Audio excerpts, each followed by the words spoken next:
Hello दोस्तों, स्वागत है आपका आपके अपने YouTube channel great wealth with Atul में। मैं हूं आपका दोस्त अतुल गोयल। आज हम बात करेंगे आईआरएफसी जिसका भी आईपीओ आया था, इंडियन रेलवेज फाइनेंस कॉरपोरेशन, जो कि फाइनेंशियल आर्म है इंडियन रेलवेज की। आईपीओ आया था, काफ़ी अच्छी एक्सपेक्टेशन थी इसके साथ, बट वैसा नहीं चल पाया। बट फंडामेंटल्स कैसे हैं, क्या आने वाले टाइम में ये अच्छे रिटर्न्स बना के दे सकता है, कितना डाउनसाइड इसके अंदर बनता है और किस लेवल के ऊपर इसे लेना चाहिए और कैसे ये रिटर्न्स आने वाले टाइम में दे सकता है, किस टाइप के ट्रेडर्स को, इन्वेस्टर्स को इसके अंदर पैसा लगाना चाहिए, उसके ऊपर हम चर्चा करेंगे। रिजल्ट्स के ऊपर चर्चा करेंगे, आने वाले रिजल्ट्स कैसे हो सकते हैं उसके ऊपर भी हम देखेंगे। फंडामेंटल्स, टेक्निकल्स उसके ऊपर डिस्कस करेंगे, ताकि रिस्क रिवार्ड रेशो जानना जरूरी होता है पैसा लगाने से पहले कि कितना रिस्क इसके अंदर है और कैसे ये टारगेट्स दे सकता है हमें आने वाले टाइम में। देखने में पेनी स्टॉक जरूर नजर आएगा, 22-23 रुपए के आसपास का है, बट मार्केट कैप काफ़ी अच्छी है इसकी और फंडामेंटल्स काफ़ी अच्छे हैं। तो बात करते हैं IRFC, Indian Railway finance corporation की, जो कि प्रीवियस क्लोज जो था 22 रुपये 90 पैसे का था, ओपन होता है 23 रुपये पर, 23 रुपये 20 पैसे का हाई लगाता है और 22 रुपये 70 पैसे का लो बनाता है। और 52 वीक लो भी देखेंगे तो अब जो है 22 रुपये 70 पैसे का है। 52 वीक लो मतलब अभी रिसेंट में इसका आईपीओ आया है 1-2 महीने पहले, वो भी मैं आपको बताऊंगा कब आया है। और जो हाई है इसका 52 वीक हाई 26 रुपये 70 पैसे का है।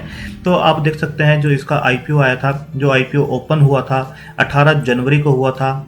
आईपीओ क्लोज जो डेट थी वो 20 जनवरी की थी और इसके बाद आईपीओ जो लिस्टिंग थी वो 29 जनवरी की थी।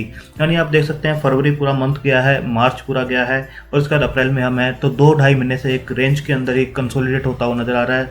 और ऊपर के लेवल पे एक रजिस्टेंस फेस कर रहा था, बट वहाँ से जब रिजेक्ट हुआ तो नीचे के लेवल्स पर आता हुआ नजर आया। कुछ बैंक निफ्टी और निफ्टी के अंदर जो करेक्शन है उसका भी प्रेशर इसके ऊपर दिखा।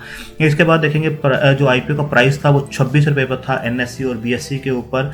ओपन होता है 25 रुपये पर, लो था 24 रुपये 30 पैसे का, हाई 25 रुपये 80 पैसे का और लास्ट रेट देखेंगे उस दिन का जो था 24 रुपये 85 पैसे। यानी जो आईपीओ का प्राइस था उसको भी इसने टच नहीं किया था, जो हाई था 25 रुपये 80 पैसे का था, ओपन होता है 25 रुपये पर। तो देख सकते हैं एक लिस्टिंग अच्छी नहीं थी, बट फंडामेंटल्स कैसे हैं उसके ऊपर भी हम बात करते हैं। 13 फरवरी को जब ये लिस्ट हुआ उसके बाद इसके क्वार्टरली रिजल्ट्स आए और इंटरिम डिविडेंड इन्होंने पे किया, तो रिजल्ट्स कैसे हैं उसके ऊपर भी हम बात कर लेते हैं। आईआरएफसी क्वार्टर 3 के जो रिजल्ट्स थे, दिसंबर क्वार्टर के जो रिजल्ट्स थे उसके अंदर देखेंगे जो नेट प्रॉफिट राइज हुआ है वो 16% का हुआ है to 2934 crore. Declares interim dividend of 1.05, जो 1 रुपये 5 पैसे का पर शेयर जो है डिविडेंड भी इन्होंने पे किया है। और नेट प्रॉफिट जो देखेंगे 16% राइज हुआ है, 2934 करोड़ के आसपास ये पहुंचे हैं। इसके बाद अगर देखें कि जो पोस्टेड नेट प्रॉफिट जैसे मैंने बताया 15.65 2934 करोड़ पे पहुंचे हैं। Quarter ended 31 December 2020। The company has reported A net profit of 2537 crore, 2537 crore था, जो प्रीवियस ईयर के सेम अगर मंथ के अंदर देखें अगर आप देखेंगे कि जो आईआरएफसी का जो है, जैसे मैंने बताया, इंडियन रेलवेज की जो फाइनेंस आर्म है जो कि डोमेस्टिक और ओवरसीज से फंड मोबिलाइज कर सकती है। इसके बाद अगर देखेंगे total revenues from the operation grew 10.76 on year basis for the same period to stand at 11,315 crore के आसपास। The company's board also declares interim dividend of 1380 crore, जो कि बनता है 1 रुपये 5 पैसे के आसपास, फेस वैल्यू है 10 की। तो आप देख सकते हैं कि जो डिविडेंड पे किया है, रिसेंट में ही आईपीओ लॉन्च हुआ, उसके बाद जो 26 रुपये का प्राइस था उसके ऊपर 1 रुपये 5 पैसे का डिविडेंड भी ये डिक्लेयर कर चुके हैं। तो ऑलमोस्ट जिन्होंने उसके ऊपर भी रखा हो तो 1 रुपया वैसे मिल चुका है, तो 25 रुपये के आसपास की अब इसकी वैल्यू बनती है और ट्रेड कर रहा है ये 23 रुपये के आसपास।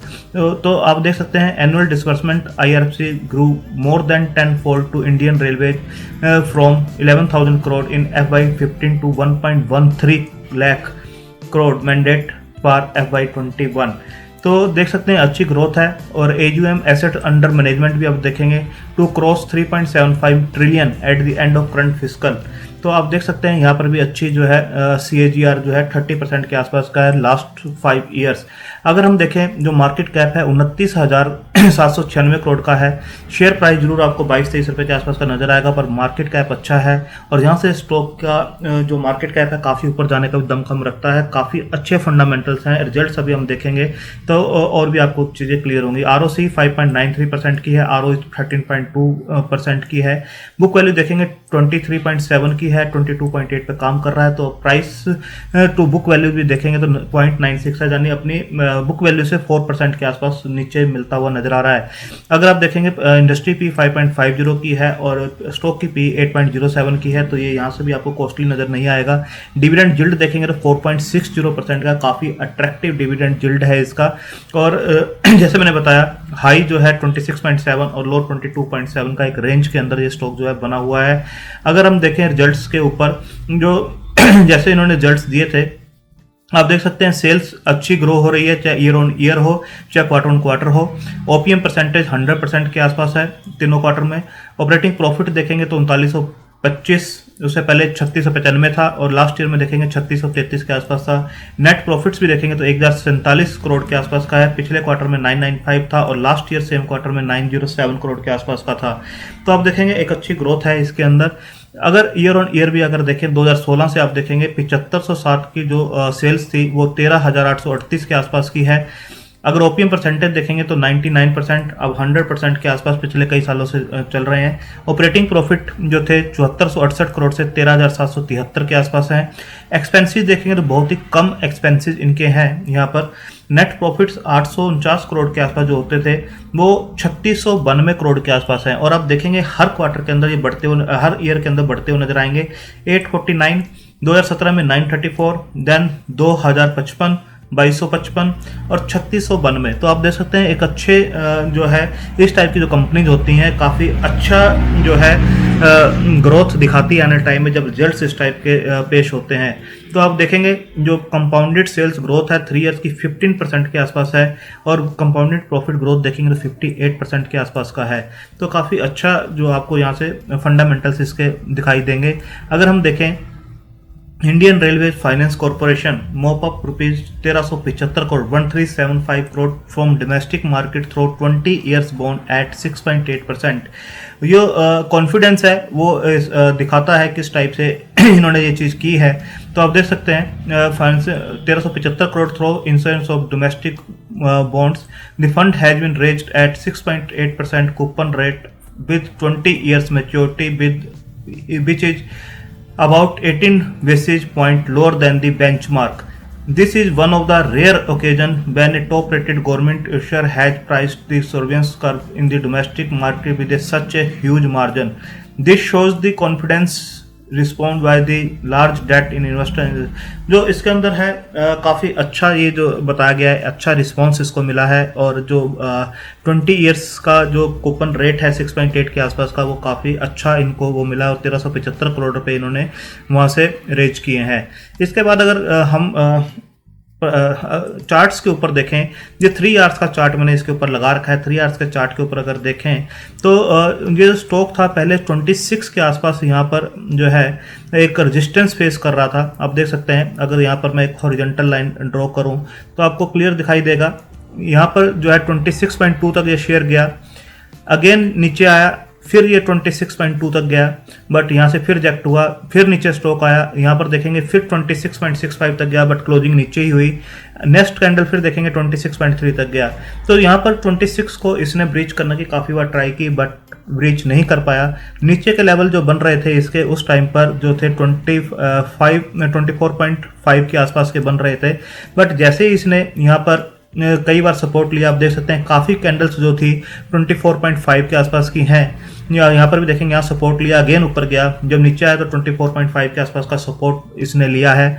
बट जैसे ही इसने इसे 24.5 को ब्रेक किया तो ये स्टॉक जो है अब 22.7 के आसपास सपोर्ट लेता हुआ नज़र आ रहा है। और एक अच्छी खासी करेक्शन इसके अंदर रिसेंट टाइम में हो चुकी है जो कि IPO के बाद होती है। तो देख सकते हैं अब काफ़ी टाइम से ये स्टॉक है। 3 आवर्स की चार्ट के ऊपर ही आप देखेंगे 22.7 इसके आसपास ही कंसोलिडेट करते हुए नजर आ रहा है। और सेकंड आप देखेंगे कि अगर इन ऊपर की लाइंस को मैं हटाऊं तो एक जो ट्रेंड है वो एक डाउन ट्रेंड बना हुआ है। ऊपर की जो लाइन देख रहे हैं ये रेड लाइन, इसको पहले भी ये ब्रीच नहीं कर पाया था ऊपर की साइड में, और अभी भी इसी लाइन के साथ साथ नीचे आ रहा है। ये वाली कैंडल जो आप देख रहे हैं 23.2 की, अगर ये 23.2 के ऊपर जो है ब्रेकआउट देता है तो ये स्टॉक अगेन 24.25 के आसपास जाता हुआ नजर आएगा। बट डाउन साइड अब इसके अंदर काफ़ी लिमिटेड नजर आती है, काफ़ी अच्छी करेक्शन इसके अंदर हो चुकी है। रिस्क रिवार्ड रेशो काफ़ी अच्छा बनता है अगर इस लेवल के ऊपर अकोमुलेट किया जाए, जो कि बनता है 22.7 के आसपास का। अगर इस लेवल के ऊपर अकोमुलेट करते हैं तो 24 रुपये 25 पैसे, 24 रुपये 50 पैसे तक ये स्टॉक इजीली जाता हुआ आपको नजर आएगा। तो शॉर्ट टर्म में अच्छे खासे प्रॉफिट्स ये आपको दे सकता है, एक अच्छा बाउंस यहाँ से दिखा सकता है ये स्टॉक।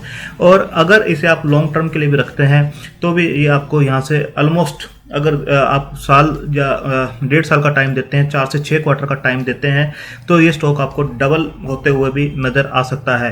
तो ये एक अकोमुलेशन फेज के अंदर जरूर है और बाइंग जोन के अंदर आपको मिल रहा है। लो साइड रिस्क अब इसके अंदर काफ़ी कम बनता है और अप साइड इसके अंदर अच्छी बनती है। शॉर्ट टर्म में भी अगर इस लेवल के ऊपर आप लेते हैं और 24 सवा 24 के आसपास ये इजीली आपको जाता हुआ नजर आएगा। बट अगर आप इसे होल्ड करते हैं लॉन्ग टर्म के लिए तब भी ये स्टॉक आपको डबल का रिटर्न दे सकता है। प्लस जो डिविडेंड यील्ड है इसका, जैसे मैंने आपको पहले भी दिखाया, डिविडेंड यील्ड काफ़ी इसका अच्छा बनता है, जो कि आप देख सकते हैं 4.6% के आसपास है। जो कैपिटल एप्रिशिएट होगा प्लस जो डिविडेंड ये दे रहे हैं तो ये काफ़ी अट्रैक्टिव बनता है। फंडामेंटल्स काफ़ी अच्छे हैं, रिजल्ट्स काफ़ी अच्छे हैं इसके, और आने वाले टाइम में ये और भी अच्छा होता हुआ नजर आएगा।